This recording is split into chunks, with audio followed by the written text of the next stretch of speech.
Muy bien, las jornadas de sociología de la Universidad Nacional de Cuyo traen a Maristela Svampa, nos dan la oportunidad de charlar con ella. ¿Qué tal? ¿Cómo estás? ¿Qué tal? Bien, muy bien. Y bueno, primer tema que a mí se me viene a la cabeza periodísticamente, que mi ámbito no es el académico, es que mencionar su nombre es hablar de las desigualdades sociales en la Argentina y en América Latina, ¿no? Como un tema primero en donde aparece su nombre, pero últimamente se ha ampliado bastante más, sobre todo hacia las cuestiones paradojales, no solamente la desigualdad, sino las paradojas que trae la política en América Latina, respaldando actividades que, mientras en el discurso se dicen progresistas, las actividades los tiran para otro lado, precisamente, ¿no? Sí, es cierto. En los años 90 nuestra preocupación mayor era dar cuenta del aumento de las desigualdades y los niveles de polarización social en el marco del neoliberalismo o del consenso de Washington. Así analizamos también la destrucción de tejido social en Argentina, la emergencia de nuevas formas de sociabilidad mucho más anclada en el individualismo, en el consumo, en fin. Somos conscientes que a partir del año 2000, en líneas generales en América Latina, ha habido un cambio de época. Ha habido un cuestionamiento del llamado consenso de Washington, la emergencia de gobiernos de carácter progresista que, con sus matices y sus diferencias, poseen ciertos rasgos comunes. Sin embargo, este momento tan interesante para pensar las relaciones entre sociedad, política y economía, nos devuelven una realidad muy inquietante, muy perturbadora, que es que estos gobiernos progresistas avanzan en un modelo de desarrollo extractivista o no extractivista de carácter muy depredatorio, por la envergadura y la cantidad de emprendimientos extractivistas, que creemos que es claramente insustentable, no solo desde el punto de vista ambiental, sino también político. Y la gran paradoja es esa, que estamos en un nuevo momento que yo he denominado el consenso de los commodities, que incluye no solo a los gobiernos conservadores o neoliberales, sino también a los gobiernos progresistas, porque todos ellos han aceptado de manera acrítica las nuevas ventajas comparativas que le da el boom de las materias primas, el alza del precio de los commodities, y han aceptado el rol que tradicionalmente se le ha asignado a América Latina, que es la de exportación, la de ser exportadora de naturaleza.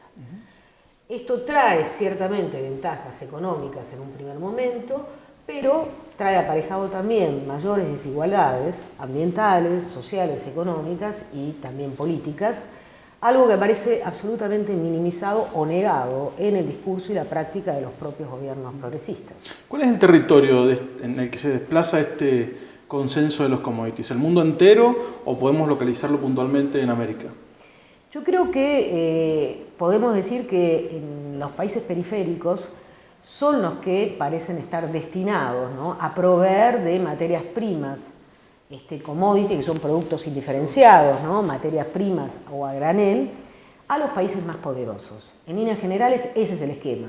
Es un esquema neocolonial, es un esquema que trae aparejado nuevas formas de dependencia y que va configurando espacios socioproductivos dependientes del mercado externo, ¿no? Entonces uno podría decir América Latina, como también lo es África, lo es Asia, en ese sentido son el lugar por excelencia de producción y exportación de materias primas a gran escala.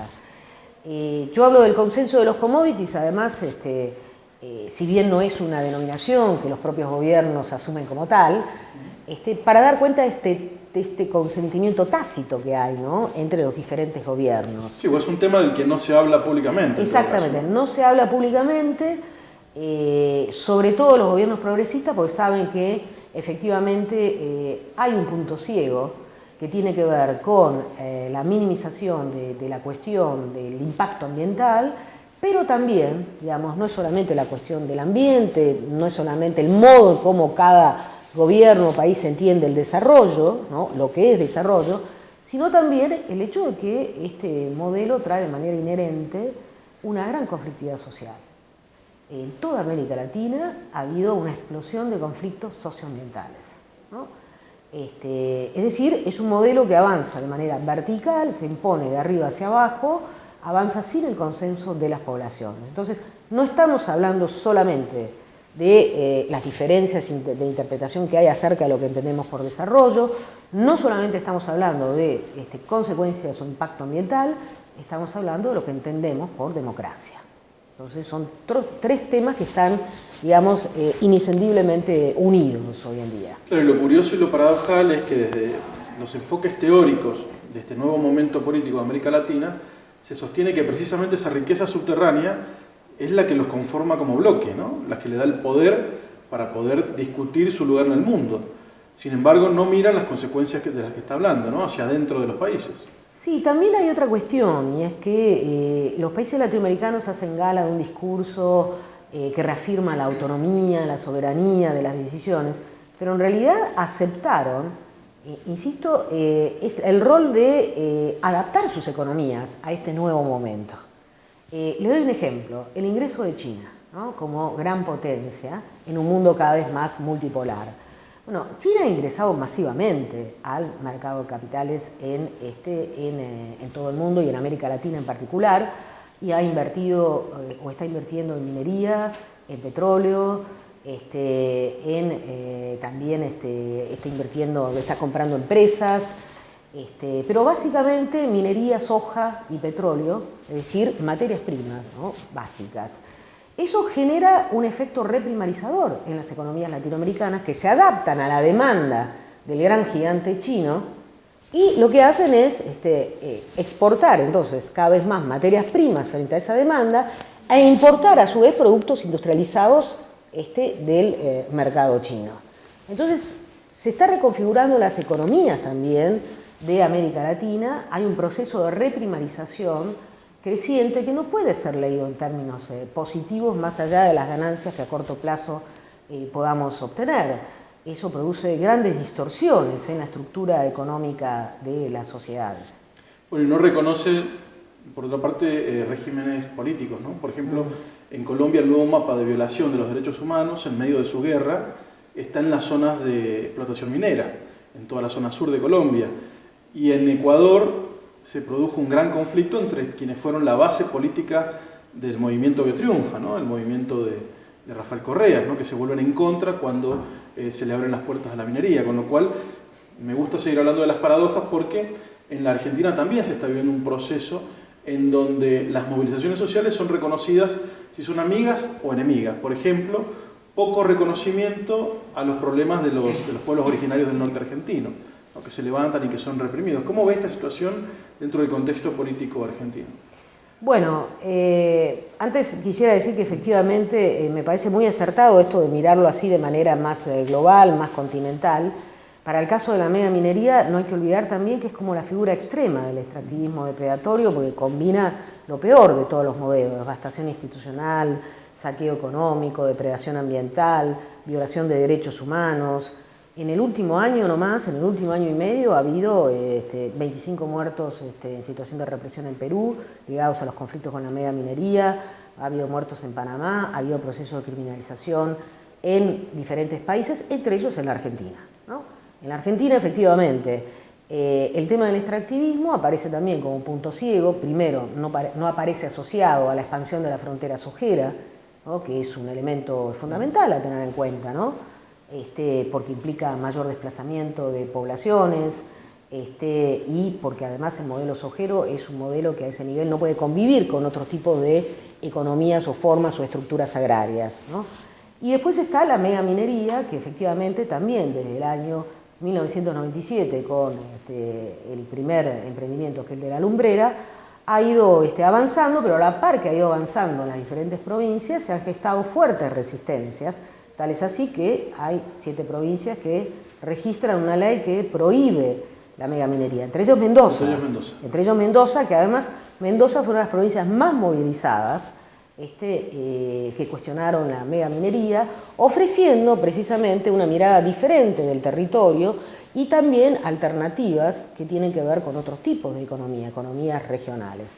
Bueno, ante esto es interesante observar que el gobierno nacional buscó siempre deslindar responsabilidades, diciendo que los recursos naturales del año 94 son responsabilidad de las provincias, cuando en realidad, respecto de la megaminería, es el propio Estado Nacional que ha impulsado del aparato del Estado al proyecto de megaminería. No es solamente los años 90, la sanción de las leyes durante el consenso de Washington, sino que con Néstor Kirchner y luego con Cristina Fernández de Kirchner, la minería aparece como un elemento estratégico dentro de este modelo de desarrollo, pero de manera silenciosa.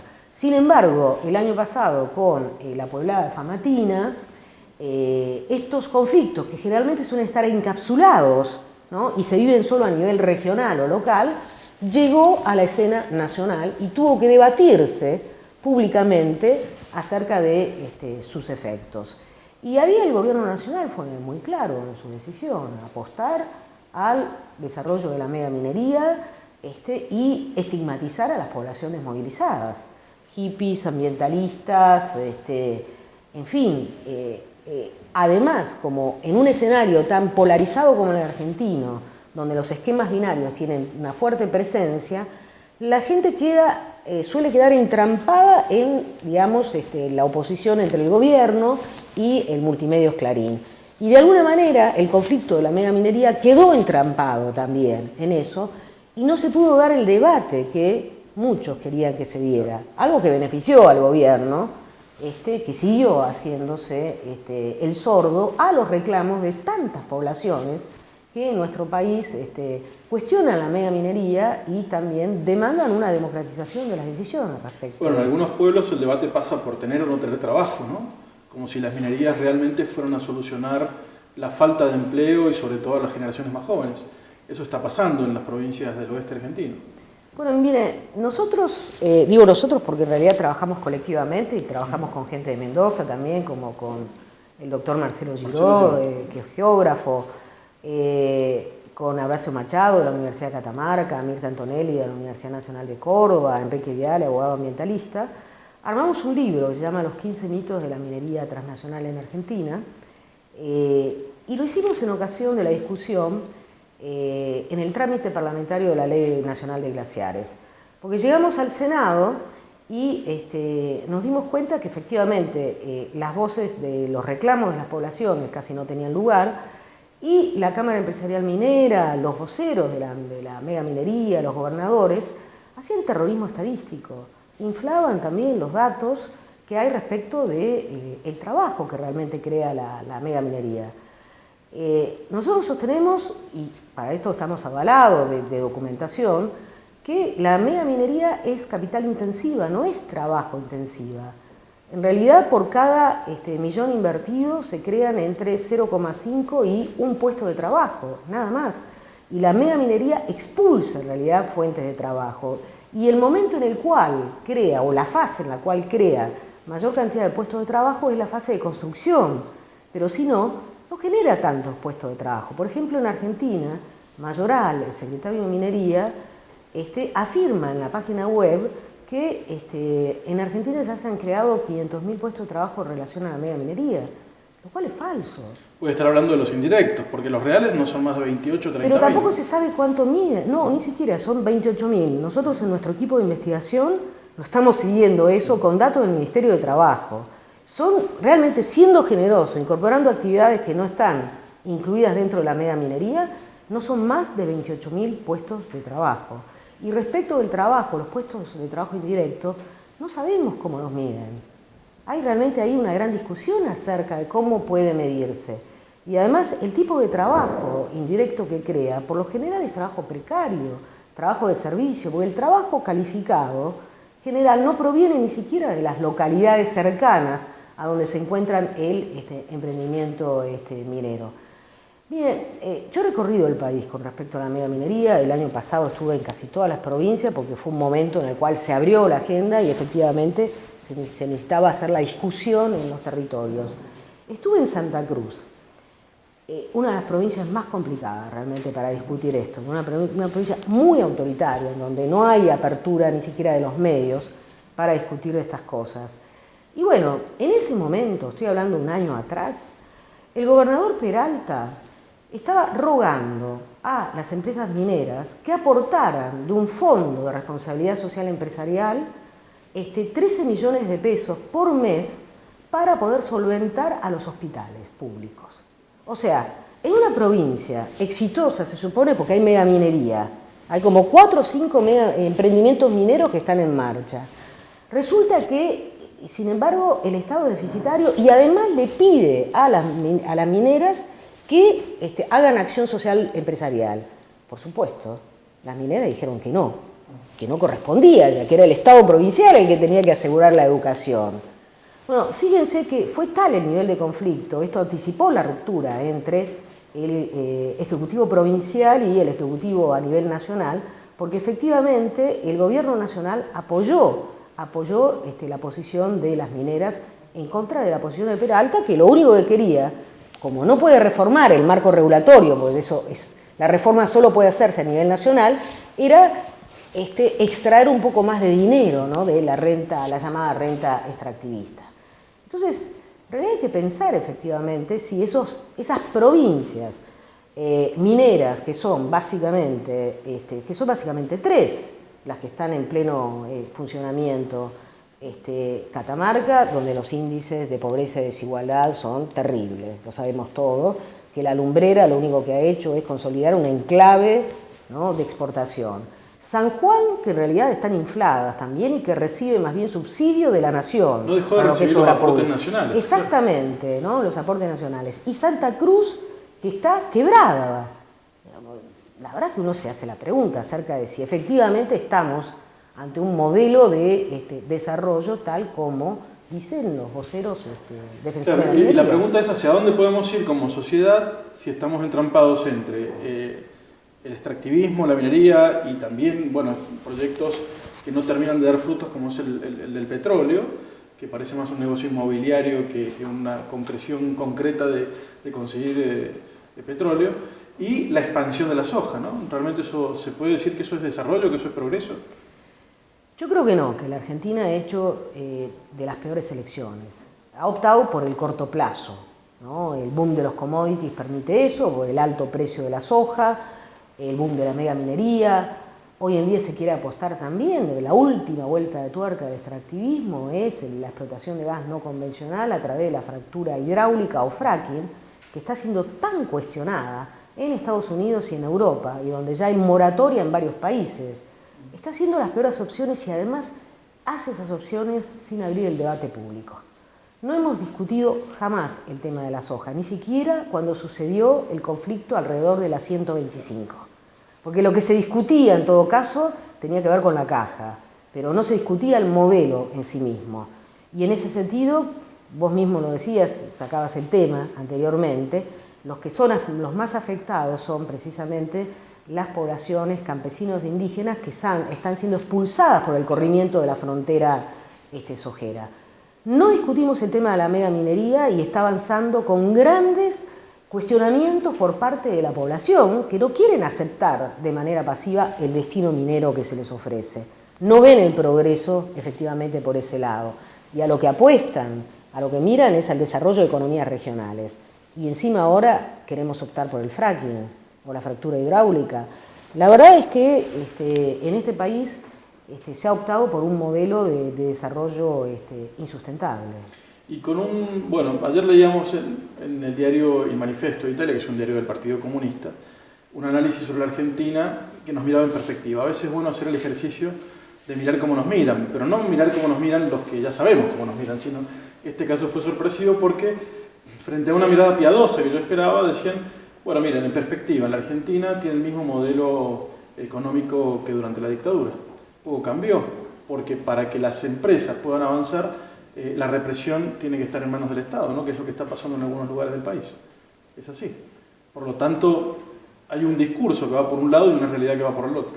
Bueno, yo creo que es muy alarmante en ese sentido, es necesario, sí, efectivamente dejarlo en claro, que lo que se abre es un nuevo periodo, un nuevo ciclo de violación de derechos humanos, ¿no?, de represión, de criminalización, de violación de derechos territoriales, colectivos, como pasa con los pueblos indígenas, que son como el margen de los márgenes, olvidados y ahora cada vez más arrinconados por obra de la expansión de la megaminería, de la soja, de los megaemprendimientos turísticos, ¿no? De la extranjerización de la tierra. Todo, efectivamente, es el extremo de todo, digamos, lo peor de todos los modelos está aquí, en Argentina. Pero amén de eso, efectivamente, un país o un gobierno que hace gala de un discurso de defensa de los derechos humanos, sabemos que efectivamente la realidad es otra cosa. Y cierro con esto. Advertimos que no solamente hay violación de derechos territoriales, colectivos, derechos ambientales, los que podemos denominar como derechos de tercera o cuarta generación, sino que en realidad esto repercute sobre los llamados derechos de primera generación. El derecho a peticionar, el derecho a la libertad de expresión, también se ve coartado precisamente porque el gobierno impulsa este tipo de modelos que tienen un carácter francamente excluyente. Muy bien, muchas gracias Maristela, un placer haber hablado contigo. Bueno, gracias a ustedes.